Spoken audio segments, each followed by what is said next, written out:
Hello there, friends. Thanks for joining me for Institute this week. Hope all has been well and that life's treating you good. As always, I appreciate you taking time to participate in Institute in this way. I'm excited to talk to you about one of my favorite sections in the Doctrine and Covenants. And I love the context that when we understand the context behind why we have revelation, it gives insight to it. I do want to begin. We're going to be in section 46 today, starting in 46. You can turn there, but will you just take a minute and pause and answer, and just do this, what the screen says. Will you just download 4 or 5 things that you believe that you know about the Holy Ghost, and then come back once you've done that? I did it as well, and I wrote down a few things. Some of the things that I wrote down is the Holy Ghost comforts, the Holy Ghost warns, the Holy Ghost guides, the Holy Ghost is a gift. If you look at the context of section 46, and the reason I'm having you do this is, as we look at history and we look at the historical account, there was kind of some, and I hope it's okay to say this, but kind of bizarre things that were going on with people that were being baptized into the church, and bizarre not in a negative way, but bizarre and different as to what was maybe happening in the church. And I recently actually just read a quote this week. I'm totally paraphrasing it, but history is like a foreign country, and that we should tread on it lightly because we don't always understand the times, the customs, and procedures.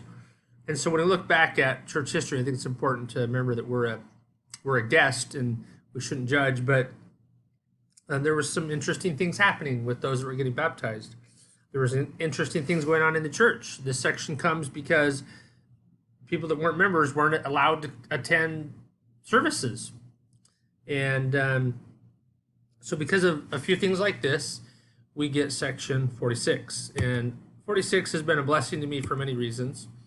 I love that now on our buildings, you'll see visitors welcome everywhere. Well, at this time in this section, this wasn't the case, and again, it might seem weird, but that was just kind of the custom that was happening in the church, and because the question was, why are we doing it that way? We get this section.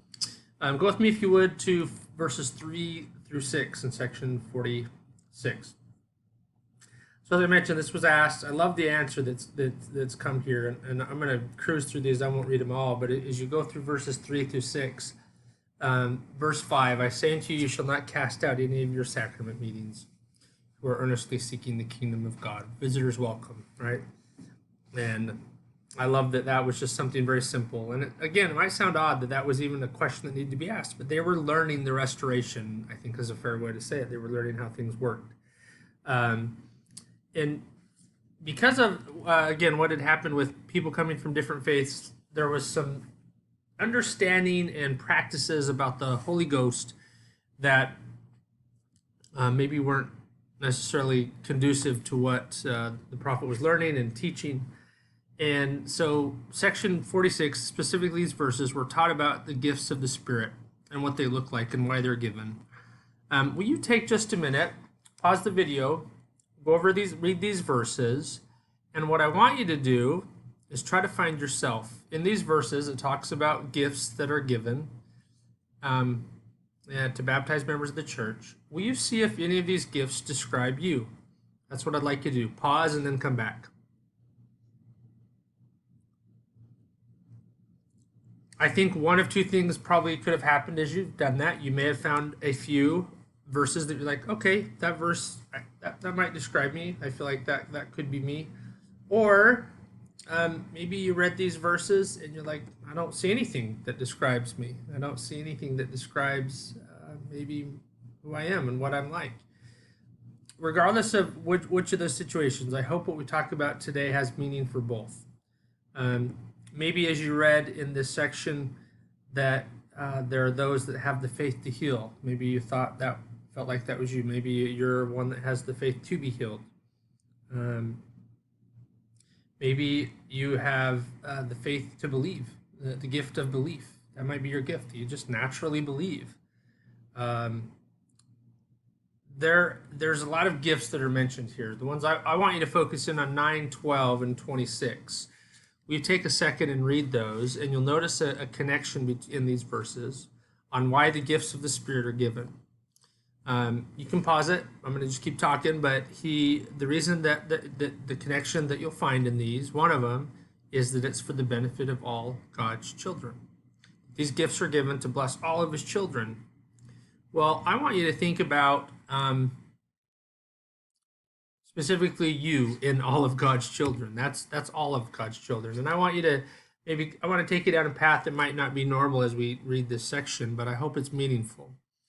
If you look up the definition, and I'll come back to what we just talked about, if you look up the definition of ability and capability, basically you'll find that one word is more present tense and one is more future tense. Ability, typically, we use them interchangeably in the English language, which isn't always totally accurate by definition, but ability is a current tense and capability is a future tense.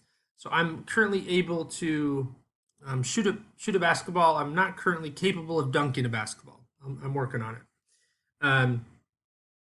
Will you take a second, as you've just gone over these lists of spiritual gifts, and take a minute and write 2 spiritual abilities that you have. You might have the ability to read scriptures every day, to pray, to reach out to those that are in need. But please identify 2 spiritual abilities you currently possess. Pause it, come back. Now, I want you to try something in connection to this. As capable, future tense. Maybe there's something spiritually that you're just not doing. But what's something that you could be doing in realms of being spiritually capable, of something you could do that you'd like to be better at? Choose just one of those, if you would. As I read this section in section 46, it's something that has saved me over my life, and I mean that genuinely. I have spent an inordinate amount of time, and I'm just maybe being very brutally honest, but maybe spending too much of my time in life comparing myself to others in the gifts that they have, the things that they are, the jobs they have, whatever, fill in the blank. And I love what this section does for me. It brings me back to something that I hope will help and bless you. I wonder, as you look at those spiritual abilities that you have, and then you compare it to your spiritual capability, I wonder in many ways if there's a connection already. That maybe the things that you're not capable of doing right now could be fixed because of what you are doing right now. Maybe your spiritual abilities, your spiritual gifts God's blessed you with, and you've worked on them too, are the very things that you need to become more spiritually capable and overcome the challenges that you have. The gifts of the Spirit are given by God to bless all of his children. You're his children. And even the gifts that you have, although they're there to bless other people, I think in many ways they're there to help you. And I wonder if there's something, I'll talk about this towards the end, but I wonder if there's something specific that you could look at that would help you in that. You already made the list, so I'm going to skip through sections 47 and 48 just because really I can, in a nutshell, Oliver Cowdery called on a mission. John Whitmer replaces him as historian and scribe, and because of the influx of members, God teaches how to take care of them, and we need to buy land and whatnot to accommodate them. But as we're talking about the Holy Ghost, maybe this seems like an odd question, but what would the opposite of the Holy Ghost be? We just talked about some gifts of the Spirit and things that this Holy Ghost does. What would the opposite of that be? I didn't write it on purpose, but maybe better said, who is the opposite of the Holy Ghost? If you go with me to section 50 in the Doctrine and Covenants, the insights gained here, although they're not talking all about the Holy Ghost, but when we know the opposite, we can understand what's true better. Go with me to verses 3, 7, and 9. Go ahead and read those. If you would, you can pause it again. I want to focus in on just one verse here that I think is powerful. What's the opposite of the Holy Ghost? I think verse 3 gives, in my definition, the best definition of it. Verse 3, Satan wants to deceive you and overthrow you. That's the opposite of the Holy Ghost, and the reason those gifts exist. I think that's an amazing truth. So everything that takes us away from truth, right? You and I both know that that's Satan. Um, and I wonder if, as you've thought about these gifts and whatnot, um, maybe you've had kind of an experience like I've had, where maybe there's gone a period in life where you haven't really felt that in your life. I want to share a video with you that has been meaningful for me. I'm gonna have to cut it off at the end, but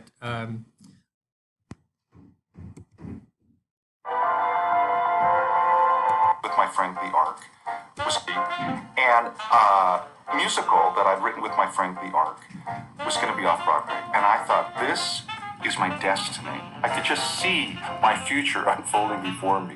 What I didn't realize is that whatever is written in the stars is not as powerful as what's written in the New York Times. And we got crucified, and it didn't last very long. It broke my heart. I was crushed, and I think I know something about heartache. And then a year goes by, and I find out what heartache's really about. My son comes out and says, Dad, I can't do it anymore. I'm gay. And I've tried to do everything you said. Went on my mission, I was an Eagle Scout, and I don't know how to get through it. And the stuff that you have tried to tell me about this has not been helpful. Well, it broke my heart in a real heartbreaking way. And so I thought, well, I need some answers from heaven. So I started praying like I'd never prayed before. How do I help my son get through this? How do I hold my family together? I just begged God to talk to me. You can find this video on the church's website, but he shares how he goes for years with feeling like he's not basically feeling the Spirit or hearing God speak. He doesn't actually say it that way, but that's what he infers. And he tries and tries. And I'm going to skip it forward here towards the end, because I love what he says. I love what happens. Crisis. I had this extraordinary experience. I went into my study, I'm a songwriter, and for 10 days, it was like I got downloads of songs, just kind of almost out of the blue. Because I had been wondering, what's Jesus really like? Did I just borrow my idea of Jesus, or did I really have an understanding of what he was like? I realized that when I reviewed the 10 or 12 songs that had come during those 10 days, that my answer about who Jesus was and how he felt about me and how I was going to move forward came in songs. And that's when this revelation that kind of changed my life happened. That the Lord loved me so personally and so individually and so completely that he would send an answer that I would recognize could have only come from him, from his heart to mine. I don't know how else to describe it. I was overwhelmed with grace. And then I thought, why did this take 9 years? As I tried to process the story that I've been sharing with you, I started to make some notes. Were there times that Jesus was there and I didn't see him? When you have a minute, watch this whole video on the church's website. You can see the name of it there. I love that he's very vulnerable, and he says, I didn't feel it for a long time, and I wondered if he was there. And he talks about how he recognizes that it was there, but maybe outside of the box from what he normally experienced. I want to just end with 2 thoughts and then invite to do something as we end. One, I love that God spoke to a musician through music. That's powerful to me. God knows us. The other thing is, if we're struggling to maybe know where our spiritual gifts are, how to feel the Spirit, feel God's presence, I think the verse at the end of section 46 teaches us powerfully. Give thanks unto God for whatsoever you are blessed with. Will you take 10 minutes as we end class here and make a list of what you're grateful for? Pray that you'll feel the Spirit, you'll be led, and leave that with you in the name of Jesus Christ. Amen.